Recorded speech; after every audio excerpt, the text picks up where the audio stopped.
In this video, we're going to come up with the parametric equations for a circle of radius 2 with the initial starting position of 1, root 3. So when time equals 0, the particle starts here.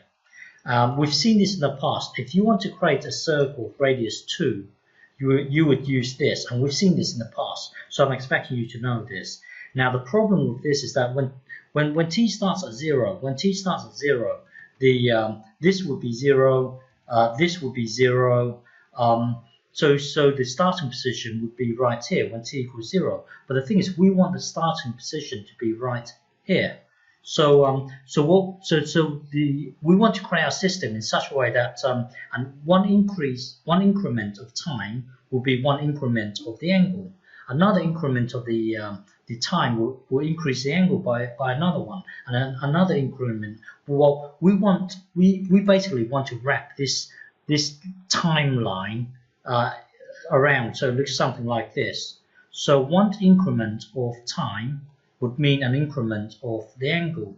Another increment of time would mean another increment of the angle, and so on. We want to create a system to work in this way, so that if we can work out this angle here, let's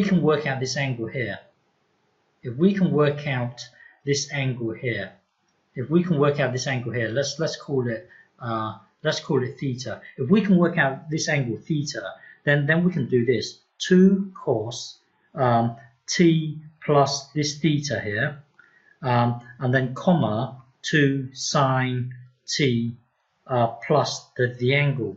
So this here would then, if you think about it, well, with this system here, if you start with time equals 0, when time equals 0, it will be cos theta 2. So that will then take you to right here. And then, well, the point is that because you've got this angle here, which is this angle here, when you get t plus that angle, it will, when t equals 0, it will immediately take you to here. So you will start at this point here.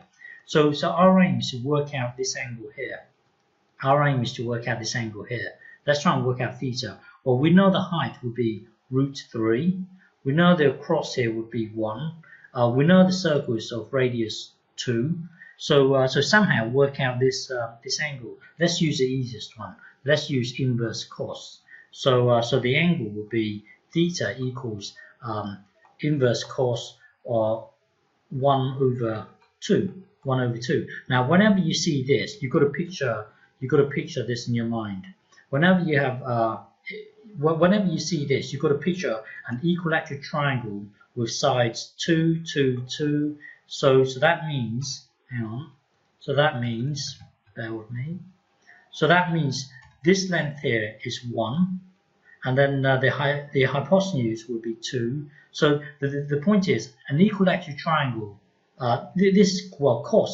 Cos theta equals 1 over, theta. Hang on.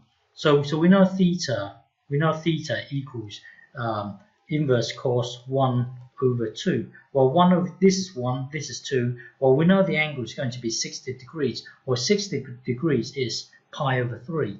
So the point is that the minute you see this, you should see pi over 3.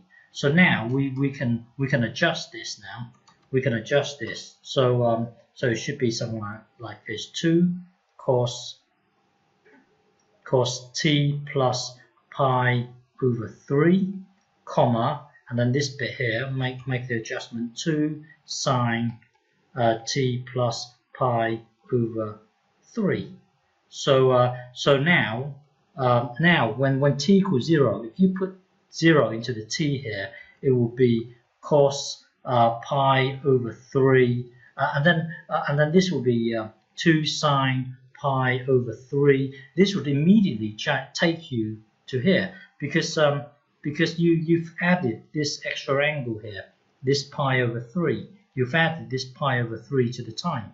So when t equals 0, it will immediately jump to here. So your parametric equations will be x equals 2 cos t plus pi over 3, and then y equals 2 sine t plus pi over 3. Okay, so this would be your answer. Okay.